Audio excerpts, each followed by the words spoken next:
Hey, good afternoon, and welcome to Indeed. It's the Independent Wrestling Podcast. I'm Mike Hamley here again with my wonderful co-host Righteous Reg. In How the you building. doing? It's your boy, Media Man, your favorite writer, your favorite wrestler. Nope, that's not my thing. Favorite writer, favorite rapper, your favorite podcaster. I'm a little bit hungover today and I smoked a ton of weed, but that's only because Effie was going to be here. So I knew I had to smoke a lot of weed. Super Smoke excited it. about this. What a life. One of the best, brightest, well-known independent wrestlers in the world. When you talk about independent wrestling, you don't talk about Effie. It's like, what are you even talking about here? So I today, our very special guest, we're so happy to have Effie here. How are you today, Effie? Thank you for having me. I'm awesome today. Mm-hmm. I returned from Australia last night at 11 p.m. Oh shit! and I leave for New York City Friday morning. Oh, perfect. I'm global. I'm glad you brought that up. That like I've taken over indie wrestling. I Mm-hmm. was a little nervous because I've been pretty vocal about you know not wanting certain work conditions for Effie, and so it's kept me off of a lot of bigger platforms. I've done that to Mm-hmm. myself, really, and now I've kind of pigeonholed myself. But to still have people coming out there after you say, "Hey, the indies are not a stepping stone for me. This is a place where I want to make my career. This is a place where I'm going to pay Yes. for my house with my family. Mm-hmm. There's ways you have to do this that are not the typical wrestling way, but I've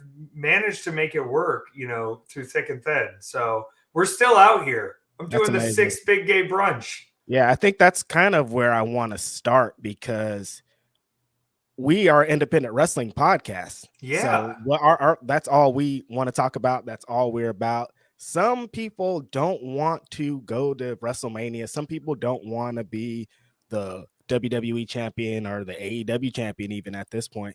They want to go and do what they saw people do in 2002, what they saw AJ Styles doing in the independent wrestling scene, what they saw Amazing Red doing, what they saw the Briscoe brothers doing, kind of people that inspired them differently than like people were inspired by wrestlers in the 90s. So did it start out that way?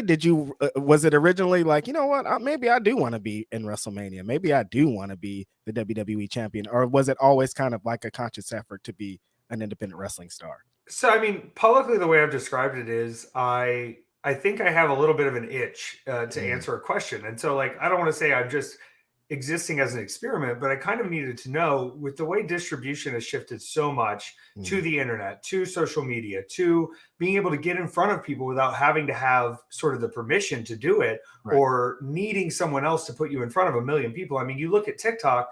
If I would pay attention to TikTok the way other people do, there are videos of me with millions and millions of views out there, but other people are just capturing them and putting them out there. So it's Right. possible to get the audience. It's just you have to go about it a little bit of a different way. And so I kind of wanted to see, is there a way to be kind of a household name, to put it in a better, wording, without Mm, ever having to touch cable TV, without ever sort of bending to advertisers or bending your content. As you know, I can be a bit of an adult entertainer. a I little bit. I think of this as art. I think of this as expression. I think of this as storytelling. And I don't want the formulaic sort of compromise Mm. of, well, you have 7 minutes and you need to get a shine and a heat and you need to get this guy over and we have to make sure we put over the Mountain Dew. Instead of doing that, it's like, hey, I'm presented with challenges every time you book me, but you've chosen to have me there. No one's Yes. having to sit through me to get to Hulk Hogan. People are seeking us out specifically. And yeah, of course, they want to say, oh, it's bingo halls, it's this and that. But the growth that I've seen over the past few years of where we've been able to wrestle, and also the people coming to independent shows that aren't following wrestling in a large scale form, that Definitely. just find this as that weekend entertainment. It's been such a rewarding way to sort of, I don't want to call myself like a grassroots Bernie Sanders, but I'm sort of a grassroots Bernie Sanders where like I'm in the pit with the people. I'm Right. seeing what the people are interested in. I'm seeing if what I'm doing is connecting the way I expect it to. And am I turning away from advice? Maybe sometimes, but I'm also looking around me at every type of wrestling, TV wrestling, old wrestling. You brought up kind of the 90s, 2000s of this independent burst. And Mhm. I sort of even go back further to like those territory days of late 70s, even before that, of these guys that were sort of like we're going to do our job. We're going to have wrestling matches. We'll work for you as long as it works out. And then we'll work somewhere else, and kind of going town to town. And now we have a bit of a global microscope on what we're able to do. Like, I was just in Australia. It was live on Fight TV. Anyone who's subscribed to Fight TV can watch the Australia matches. And we wouldn't have had that back in the day. But if you're giving people a conscious reason to seek you out, you're being given more opportunities to come out because they're seeing success in that. So it's been a weird journey so far. I can think of specific moments where, like, I closed certain doors. A weird story. I was going to do NXT extra work in 2016. Whoa. And I got a blood test done, and the doctor said, you have hepatitis C. And I said, really? And she sent me to a specialist, and the specialist goes, what did this doctor tell you? And I said, the doctor told me I had hepatitis C, and it's a 7 out of 10 on the worry scale. And he goes, I'm going to rerun your blood right now. You absolutely do not have hepatitis C. You have normal readings on your test. I don't know what she was reading. Test your blood again right now. And he had a rush one done. I didn't have it, but having to inform them of, when I first got told, hey, your blood test is not going to be accurate, and saying, hey, I can't come to NXT, you sort of wonder if, like, either God or the devil was putting his little hand there to say, like, you've got a different path, young man.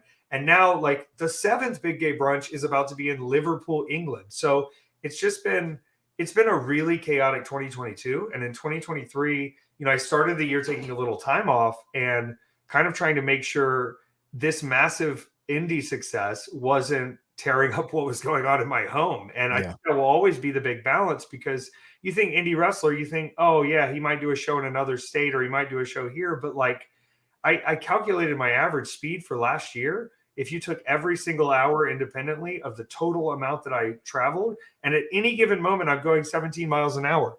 It's a crazy travel schedule to be able to show up and perform the way we perform. And I think as a performer, I feel more comfortable than ever. And I think now I'm looking at, not necessarily like the Jeff Jarrett match or the Jon Moxley match, but looking at, like, who is going to treat me like that Moxley, or treat me like that Jeff Jarrett, and needs that opportunity to get a bigger platform. And, like, I don't mean to toot my own horn, but I've literally created so much platforming, even in just where I'm wrestling and who I'm choosing as opponents. If you're not even paying attention to how many people have gotten booked on Big Gay Brunch and then gone on to do more things. Nobody in the TV companies will say my name out loud, but they are very grateful that I've given them optics on a lot more that's in this business than what they understood. Sorry, that was a real ramble, but I'm passionate about this shit, and I think about it too much.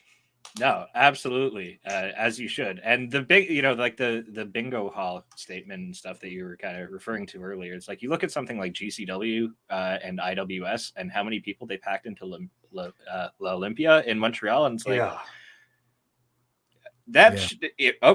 it's not in the big arena where the hockey team plays, but how many people are here losing their shit watching? A lot of people. But even in the sense of, like, let's say there weren't a lot of people, in my mind, and maybe I'm giving a little too much credit to the situation, for people in any sense in today's environment to come together post-COVID, to come together outside of their homes, to leave their house, even a couple hundred people coming to an event, we sometimes overlook how important that really is, and how these TV companies have huge advertising budgets. They have TV commercials saying we're about to be in your town. What we have is social media and word of mouth. And once again, that grassroots thing, to me, it's still really incredible to see any kind of wrestling shows going on right now that don't have that TV plug, that don't have that extra oomph of, so-and-so from Hall of Fame is doing a meet and greet, that's just based on, hey, this is entertaining wrestling, and we think it is. And seeing the growth of a lot of those companies over the past few years that have sort of taken their own risks, it's gone from, indies are a stepping stone to hoping you'll get signed and we wish you the best, to these are companies that have, lifelong fans that have been following them around for a long time. Yep. Totally. Go ahead, Rich. I kind of have a couple questions about, you talked about wrestling being art and wrestling being doing it different than all the other independent wrestlers. Specifically places out here in the Bay, like UGWA and Hood Slam, are doing things like, I go to those shows and they're not regular wrestling fans. You go to a Hood Slam show and there's people that don't care about wrestling at all, but they're having the best time and they go to every Hood Slam show. How is it to be able to go to places like that and express your art in different places around the country and not have to compromise it? And how cool is it that there are so many different places that are trying to do different things and inclusive things and just have a different set of rules than what professional wrestling is supposed to be, quote unquote? Yeah, I think there's a lot of companies you go to that are trying to appeal to wrestling fans. And as you all know, us being wrestling fans, we can be kind of fickle about this stuff. Yeah. And so there's really a split mindset now. And I'm kind of on both sides. And I'll say it. If you give me the assignment and tell me what my match is and tell me what I'm doing, there are functional cheat codes as wrestlers we can use to make sure things make sense, to make sure we have the things that necessarily make the story make sense in a wrestling term. But also, I had an argument with someone the other day about this, where they said about, a few of these companies, why do they have to complicate it so much? Why can't they just do traditional wrestling? It makes sense. It's easier to plug and play. And it's sort of like you asking that is the reason this is necessary. Right. Wrestling isn't defined by anyone. You can say, oh, this is how wrestling is supposed to go. But the only rules that are in place are because someone before someone before someone before someone was like, this is how you do it. This is the only way. And they were like, are there any other ways? And they were like, no. Not because there weren't any other ways, but because they were lazy and dumb and stupid, and everyone took it as gospel instead of saying, hey, this works. But also, if you go see movies, there are different types of roller coasters you go on. There are different types of rides you take. And even if they're very different, it doesn't mean they're not movies. And I think with wrestling, any kind of match can be a wrestling match. They can be good and they can be bad. Yep. But to say that it has to fit some sort of specific thing that's gone on for 20, 30 years when ratings are in the absolute garbage. I mean, come brag to me that 1 million people watched your show on cable. Awesome. Wow. We're so impressed. Billions of people will watch a TikTok or a YouTube video. Yeah. It's a different game. Do I get the same advertising receptacle from being an internet person? No. And that's kind of the grand question, is how do we use this distribution to our advantage outside of just views and getting people to come to shows? How do we monetize this better? But when I see them bragging about Raw getting a 1.5 or AEW getting 800,000 3 weeks in a row, I'm going that, hey, nobody really knows what they're doing. It feels like everybody's throwing spaghetti at the wall and going, this worked in 1998 and 2004. Why isn't it giving us the same results now? And it's because if you overlay all of this wrestling on top of each other, we've sort of used every trope possible, and we have repeated the same shots. We've repeated the same storylines. We've repeated the same type of characters instead of saying, hey, maybe we could use some growth or we could use some change.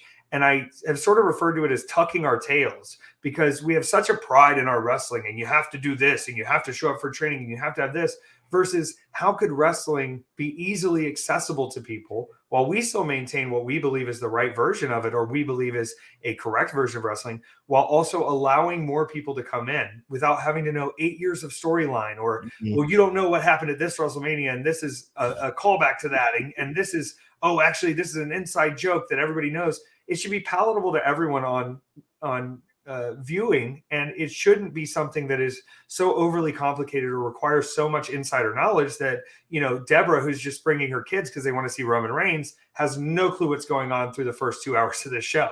Right. Yeah, it's a crazy line that's being led at this point. Last week we talked a little bit about you on our show, and we just need an update kind of on events that went down, because recently you had a match on somebody's birthday, and that match featured a no rope barbed wire match, and a very and it was talking about a lot of views, a spot that's been viewed many times. I just want to say first, I'm a deathmatch legend. Yeah, okay? no doubt about it. 100%. I've had to kind of remind people that just because I'm fucking hilarious doesn't mean I'm a comedy wrestler. Right. If there's moments of comedy, it's because I don't take you seriously even a little bit, and that's your own fault for being in the ring with me and not giving your all. With the Jimmy Lloyd match, though, sometimes absurdity to me, like, I'm a big surreal absurdist person. And when Sabu from ECW and Jimmy Lloyd walk up to you on his birthday and they go, "Will you please do a no rope barbed wire match with about Sabu 2 was there hours too? notice?" Oh, Sabu was just there hanging out, vibing. And so with those two talking to you and going, "Oh yeah, we promised them a death match. We can't do glass. We can't do this. Let's just do a no rope barbed wire match." The only thing we should have streamed was us actually setting up the barbed wire to show people how it's done. That barbed wire was wrong. I should not have trusted it a bit. And I've got to be honest, Peter, who does my podcast with me, he's also kind of my personal shaman. And we were doing an end of January reading, and he was like, middle of the month, 17th, 18th, watch out for sharp stuff and fire. I didn't get lit on fire, but I certainly dealt with sharp stuff. I will say the human body is kind of like magic, the way it heals. And obviously wrestling with large back wounds is not admirable, but I did it. So it's now healed up, but I wrestled all the way through it, and I was, I'm back. That was like the first spot of the match, honestly, pretty much. Yeah, like, well, and here's my thing. In storytelling, I'm a believer of the exclamation point. If you watch any of my matches, you will find you can probably point out what the exclamation point is. There's play around period, there's setting the tone, and then there's the exclamation point. And we did ours a little bit early in that match, but it sort of like had to glue people to the screen because you're looking at me going, and my dumbass is on the floor asking Ref Adam Galt, "Is it a cut or a gash?" And he goes, "It doesn't look good." And I roll back in the ring, and Jimmy goes, I go, "Jimmy, cut or a gash?" And he goes, "It's fine." And I think when Jimmy tells you it's fine, but everyone else, when you say, "How's my cuts?" and they go, "Ooh," before they answer you, that's not a good cut. Right. No. Honestly, well, you're talking about the exclamation mark. I thought that was like the running Death Valley driver to the floor. Oh, to the floor? Maybe we had two exclamation that whole, marks. Like I was watching that. So, like for context, we do every week. Reg and I each recommend 5 matches that we've seen recently that you need to check out, basically. And that happened to be in mine because no rope barbed wire has to be. Yeah, I love it. But I do want to clarify something about this match. If you were listening to commentary, and I don't want to name drop who the commentator was, who is the fucking owner of GCW, me and Jimmy Lloyd were both completely sober. I did not have anything before this match. I walked into this match completely sober. He made references that we were crazy enough that we would probably have to do some sort of drugs before we got into this mess. And I remember looking at Jimmy backstage and I go, how fucking stupid are we? We're going to get in the barbed wire just as we are. We've been standing in the cold all night. And I think you can even see when I get in the ring, there's a laugh that comes over my face. And it's not because this is hilarious, but it's because if I zoomed out and I was viewing myself as God, it would be fucking hilarious. There's just so many things going on there. I'm stuck on just Sabu randomly just kicking it, being like, and Jimmy Lloyd's like, "Hey, we got to go pitch this match to EFFY. Like, I should probably get Sabu to help me with it." Sabu did help. He also came to me after and he goes, "Kid, what are you doing? You gotta drag the barbed wire out. You can't just go right into it." And I was like, "Thank you for letting me know, Sabu." Sabu's like, "You blew your load that early, dude. Come on, man. Somebody that would fucking flip on tables without any of them being there. If he says that it was the wrong time, I guess you got to listen, right?" We live and we learn. I don't think I'll be doing any no rope barbed wire matches anytime soon. I'm sure I can't be convinced. Please don't try to convince me. Not on 2 hours notice for money. Let's get into the big gay brunch though. Yeah. Because there's a lot going on. Pack show. Number six. Like, number 6. Did you ever think that we would be here, Effie? Did you ever think we'd get to the 6 big gay on the first big gay brunch where you're like, there's gonna be 6 more of these?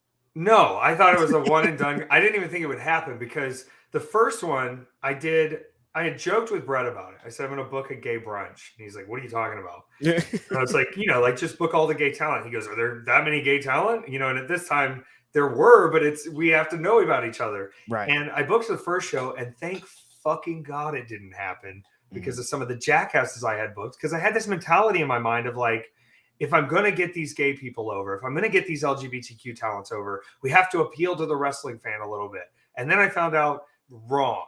COVID hit, that event was canceled. And so when the October event came around, that was in Indiana, that was masked, that was in a very straight looking building, I literally only booked people that I knew, except for Cassandra. Everyone else on that show is someone that I could personally verify. We were after speaking out. We were after COVID. I needed to make sure people were going to be on their vaccines, on their masks, not, messing up their behavior. And going forward from there, it sort of became a lot of people coming out to me. I probably shouldn't say this. This is never have I been told about so many people sucking dick while just trying to get a job and not actually trying to get their dick sucked. It was a fascinating time. And reverse Pat Patterson. It's and it's sort of like, you want to provide the space for everyone. You're glad more people are feeling comfortable coming out, but especially this year, and as it has grown, being able to make sure I am featuring everyone in this LGBT community, it's almost impossible.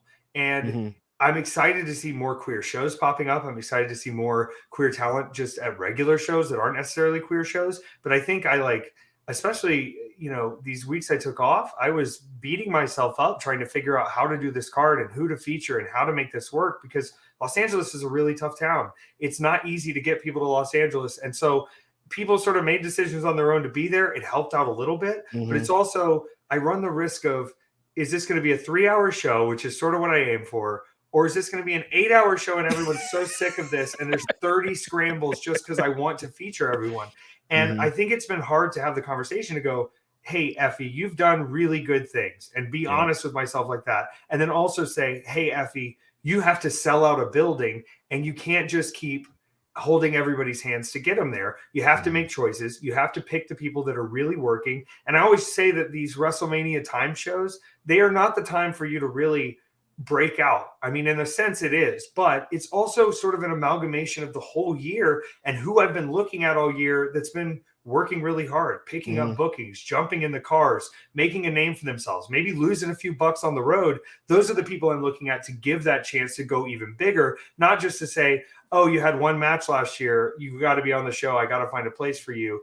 It's hard sometimes, and people don't see the DMs, but I mean, I get a lot of language that isn't polite to me, or why are you leaving me out? Why aren't you including me? And it makes me feel bad. But I also have to sort of blunt myself to it and go, you have to put on the best show possible. You need to feature the queer talent that needs to be featured, and you need to make sure that you're giving the fans what they want. And with 6 of them under our belts, there are a lot of mainstays. There are a lot of returns. There are a lot of new people. It's really exciting, and it's crazy, and it's stressful. And I joked that at this show I was going to have a ladder match, and the winner gets brunch, because I'm fucking sick of being the target of all the DMs. Does brunch actually get served? Is there brunch food at Big Gay Brunch? So the first brunch, no, because it was COVID, and I'm not serving food in COVID. The second brunch, no, because it was in Florida and it was a mess. The third brunch in Chicago, barely, because I picked up catering McDonald's. I said to Brett, if I have to get catering McDonald's at 1 a.m., I'm going to be pissed. And after War Games at 1 a.m., catering McDonald's. We still had brunch. We ended up raising about $1,000 for a charity just through that breakfast food, which was awesome. But then when we finally came to Dallas, there was food served in the venue, which gave me hope, because I didn't have to do the serving. And in Chicago, we actually got someone to come in, Megan, who is a teacher in the Chicagoland area, to come in and do that brunch with some bussy chorizo biscuits and all sorts of stuff. But now, at the Ukrainian Cultural Center for the 6th iteration, the Ukrainian Cultural Center serves the best Mexican food in that whole area of the city. And they are specifically going to be doing some Mexican breakfast food, some Mexican tacos and burritos for the brunch. And as I did in Chicago, we are going to have Allie teach them how to make mimosas. The guy in Chicago that runs the venue, he's Mexican, and he was speaking to me, and I don't speak much Spanish. He doesn't speak much English, but he told me, he said, amigo, last year, so many mimosas. I go to sleep still serving mimosas. I said, okay. So it worked out for everyone that I was like, I have to have champagne and orange juice. And he was like, really? And I was like, yes. And they were happy. I was happy. The fans were certainly happy. He said, I've never seen so many people drink that many mimosas. And I think that's reflective too of it is a party. Yeah, it's a wrestling show. Yeah, there's competition. Yeah, there's intense matches and fun matches, but it's also us all coming together and going crazy. People dress up. People do the unexpected. I sort of don't say no to anything. If anybody has a crazy idea, I sort of let people have their creative time, and at that point, usually it's after I've had 5 other matches. So I can't really argue with you anyway. And the crowds too. There's a lot of hot people at these shows. EFFY, honestly, Yeah, a lot of hot people. Hot people coming to wrestling, hot people showing their true self, hot people enjoying each other and celebrating each other. Even the heels that are booed, we're still celebrating if they look good, if they've got the fire. And we've gotten to do crazy international stuff so far, and it's like it feels like tip of the iceberg. Yeah. It's crazy because for Grapsody, we just interviewed Billy Dixon yesterday. And what you were saying about booking the show is exactly what he was saying about booking for the culture. Because it's like there's this vast amount of Black talent out there. There's now like I make a list, and now they have the QWI, the queer wrestling list of 200. So like it's totally different ball game than it was when you started this. As like a lot more people are out. You got a lot more people to book. A lot more people to focus on. I sort of hesitate to complain about it sometimes because it's like that's cool. Billy Dixon, it's great. It's awesome. There are so many LGBTQ wrestlers. There are so many Black wrestlers. There are so many wrestlers of color, wrestlers of different genders. And to get to have them showcase their sort of unique storytelling or their story is awesome. For us, it's a personal gripe of just like, how do we manage this? There's not a team other than us calling Brett, us figuring things out, me calling Alley Cat and going, is this Alley Catch and saying, does this make sense? And her going, no, that doesn't make any fucking sense, and running me down. So I think it's one thing to have 6 WrestleMania matches. It's another thing to have 6 WrestleMania matches and be the point of contact on the largest queer wrestling show that's ever been thrown. So I'm looking forward to enjoying my time in LA, but I also hold a very, there's a chip on my shoulder to make sure for everyone that this goes extremely well.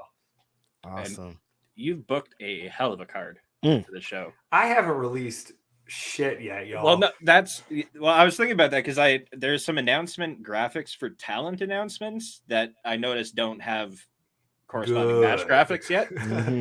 One of them, even Thrissy, I noticed was one of the Thrissy's got problems ahead, but I think it will all make sense. And I'm not trying to give away anything here, but I've really enjoyed doing more storytelling work this year and sort of pulling Brett in and going, exhibition matches are bullshit. And me and Ali sort of had the same thought and saying, we can do something that's more elevated. We can plan. So there's going to be a jerk in this match. I think there's going to be a jerk on the card, a big jerk. And I've always joked because somebody will be like, it's so-and-so gay, it's so-and-so gay.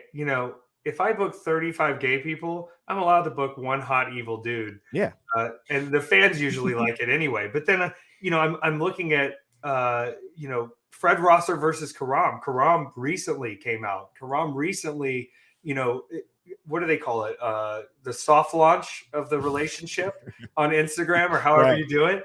And I sort of reached out to Karam and I was like, listen, if you're up for this, if you want to really show the world who you are, I'm not going to force you out of anything. And he hadn't really discussed much yet. And then I think he sort of said, let's do this. Let me be that person. And I think what you're going to find with anybody who is true to themselves, they are performing at a higher level. You can pretend at the highest level possible, but when you are yourself, there is no easier way to put all of your effort into something because you're not having to think about making sure you look a certain way or act a certain way. You are just yourself now. And that's sort of the magic of this show. I mean, I'm just pinching the iceberg here. I missed the screen. I'm trying to remember all the matches. Okay. Steph DeLander. Steph DeLander, I got to spend time with a little bit last year, but then I just went to Australia and thank God.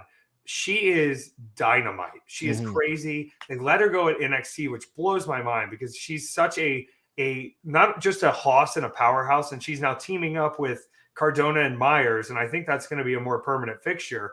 But she has such a mind for how a match should go and how opponents should look and how these things should work out. And I know my experience with Sandra Moon has been that she'll just beat your ass. So Sandra Moon is incredible. She's so good. Oh my God. She had a highlight gif actually from the last big gay brunch, getting dumped out of the ring.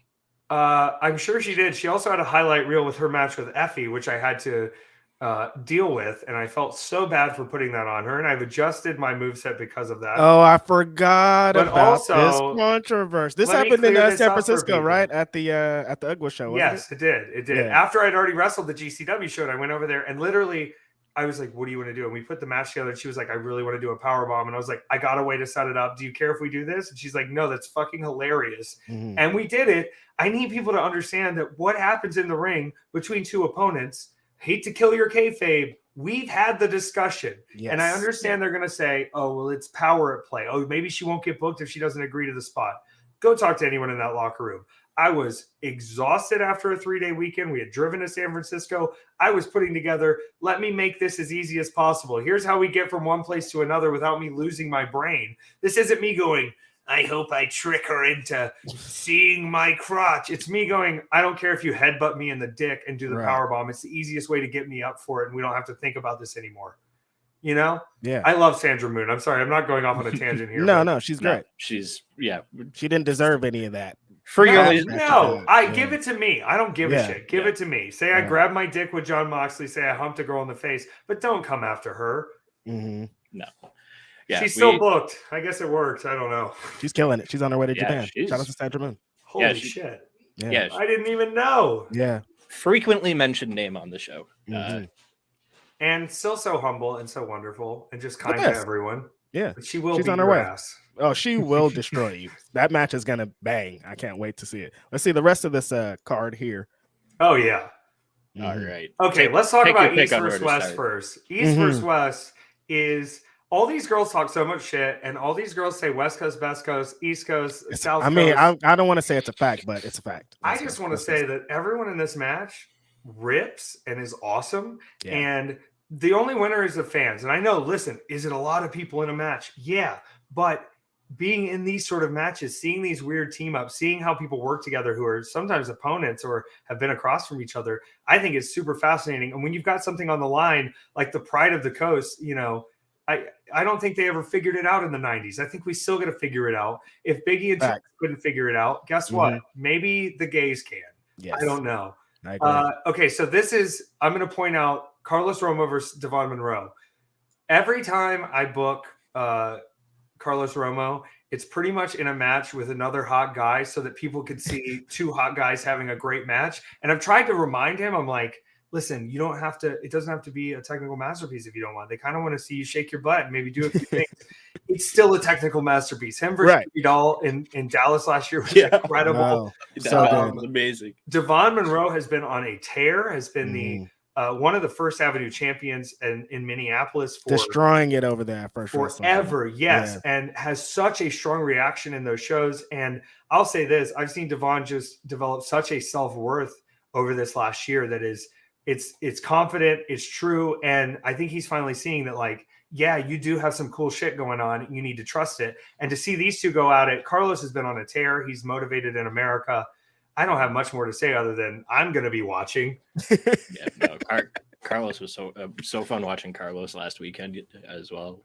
And he's been wrestling a lot longer than people realize, and he has such a technical background. And when he sort of lets himself loose, specifically that match with Yoga at JCW, I don't know if you saw it. He was being such a little brat, and I was like, "This is what I love. Be a little brat. It's perfect." Very good. All right, we got Sawyer Wreck and Kid Bandit here. I just want to say to Kid Bandit, I'm so sorry. The tradition of me putting you against people who are going to try to maybe kill you and throw you off stuff and throw you into chairs, yes, it will continue.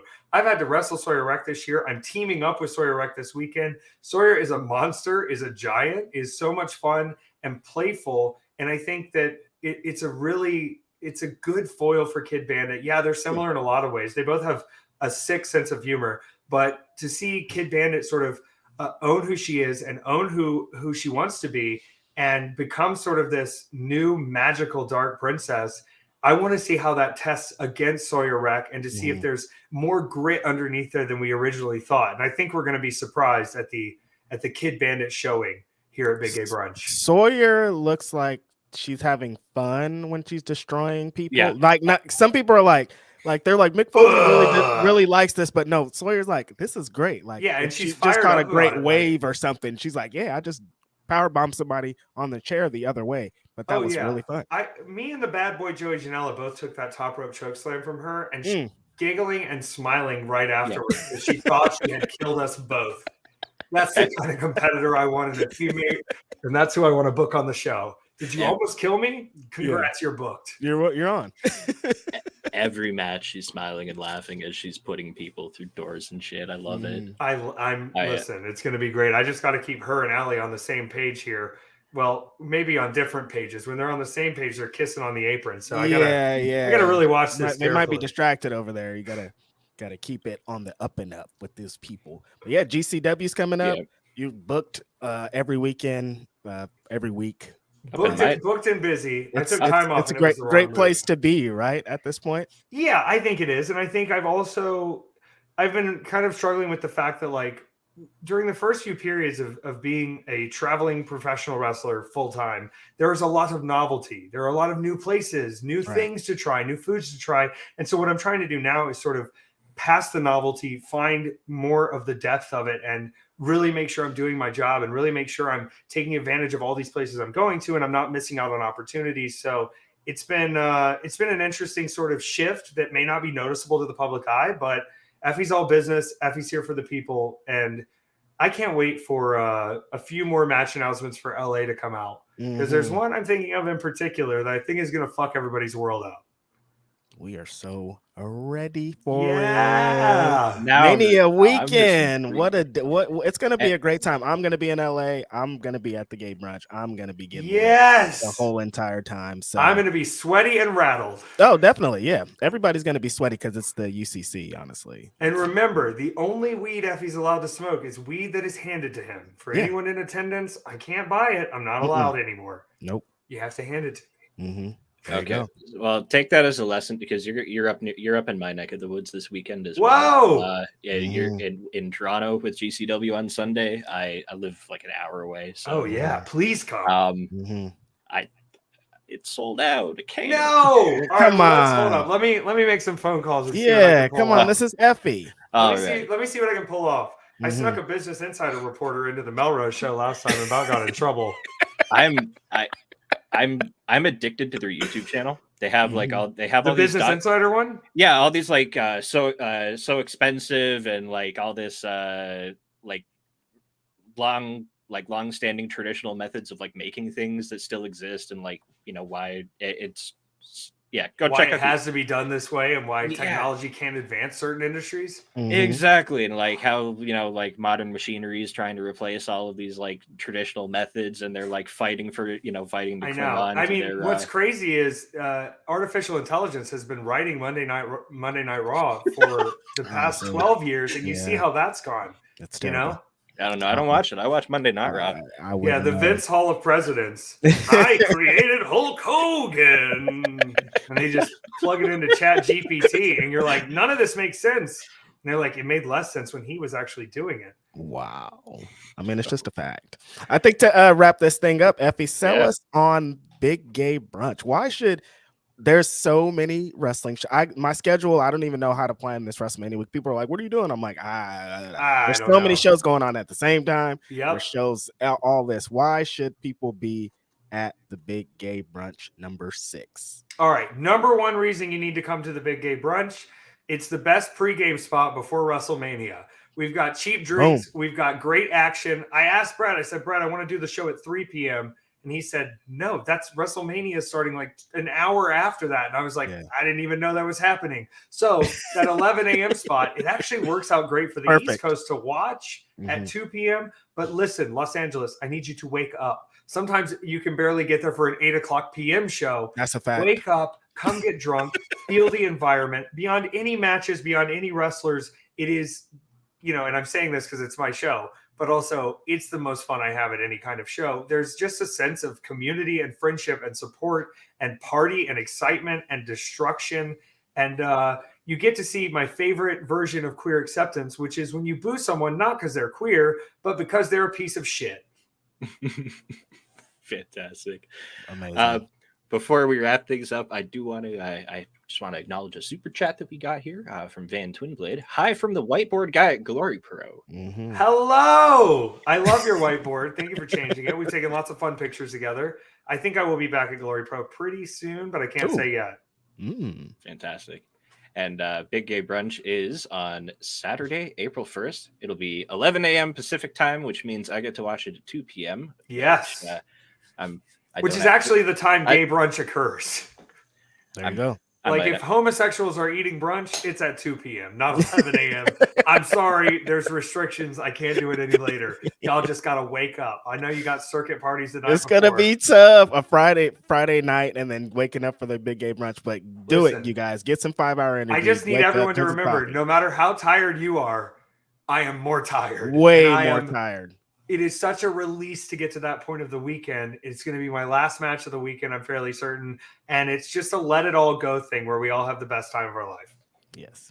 Hey, if anyone can respect sleeping in, it's me. But only if you're on the East Coast. West Coast, wake up. West Coast, wake up. You can go to bed after WrestleMania. That's it. Or during WrestleMania, like I don't know. Cody's going to give us a show. I'm actually really excited. Cody Roman, I think, is going to be a... Don't be putting over WWE on this, EFFY. That's where I draw the line, buddy. Cody's an indie legend. I don't know if you guys know this, but Cody actually, when he got released from WWE, he went on the indies and he joined just the most successful faction possible immediately, took every high-profile booking, and then ran to ROH and took their structure and then ran to Tony Khan. I don't know.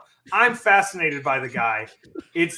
I'll open a school to help AEW get new people, and I'll see you later. It's very odd. A lot going on, honestly. I have his dad tattooed on my foot, so I don't want to be, I'm not trying to be rude, but it's a strange, weird thing. And, maybe one day selfishness will catch up to me and I'll do the same, but not quite. Buy a ticket for Big Gay Brunch. Buy a ticket for Big Gay Brunch. bgbla.eventbrite.com.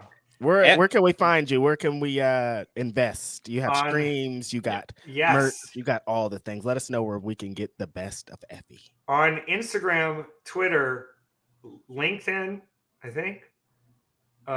Maybe on TikTok, EFFY Lives. I have a podcast called Weekend at EFFY's that you can listen to. It's me and my friend Peter.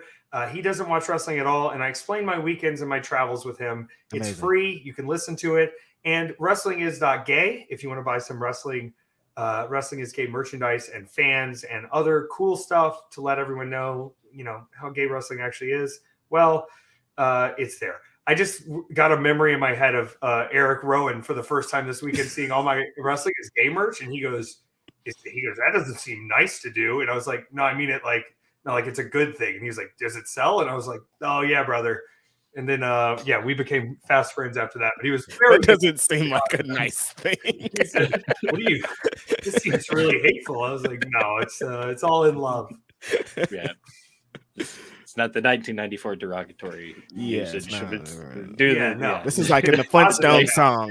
Hey, we love it. We love it. Reg, where can people find you at? At Righteous Reg on all your social medias. And every Saturday, I'm on the Grapsity podcast on Fightful, talking wrestling. Tomorrow's Ask Grapsity, the ROH post show with Kate. I got a lot going on. I love professional wrestling. You guys know what it is. Yeah. I want to hear about Eddie Kingston. Yeah, me too. I'm super interested in it.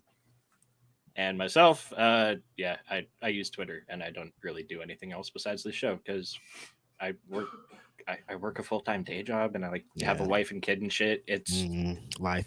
It's hard enough. I love it. It's hard enough. Responsibility.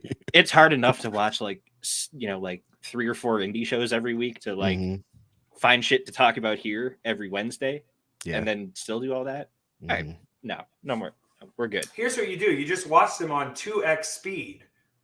And then you'll get through them a lot faster. And then you'll be like, man, this guy's way slower in person than I remember, because you'll forget that you smoked weed and double speeded the wrestling. No, see, I like commander matches, and that's just too much. Like my eyes will be like, that would be ideal, but maybe I'll use this time for a quick PSA. Hey, Fight TV and IWTV, could you add the on the replays the ability to watch at a faster speed? Yeah, that would be amazing. Amazing. No one has it right now. Actually, I can't go and watch a replay on any of the platforms and speed it up. The only thing I can do is do the rewind, skip back or forward 10 seconds. YouTube, you can adjust the speed, which is great. The amount of half speed moves I've watched trying to replicate just over and over. What a feature for wrestlers to be able to just look at moves and go like, how the fuck did he do that? Mhm. And slow it down. Love it. Well, Effie, thank you so much Thank for you, joining guys. us here. It was great talking to you. Amazing. Again, tickets for Big Gay Brunch. The link is in the description below the video, so click it and go buy a ticket. And Thank you, guys. Mhm. thanks for hanging out with us here. Thanks, Effie. A lot of people in the chat. Thank you for watching. We appreciate you spending any amount of time with us at all. I love it. Check your socials. Find an independent wrestling show. Go find your favorite wrestlers. Their merch store. Buy a piece of merch. Support your favorite wrestlers, and we'll see you next week. See you soon.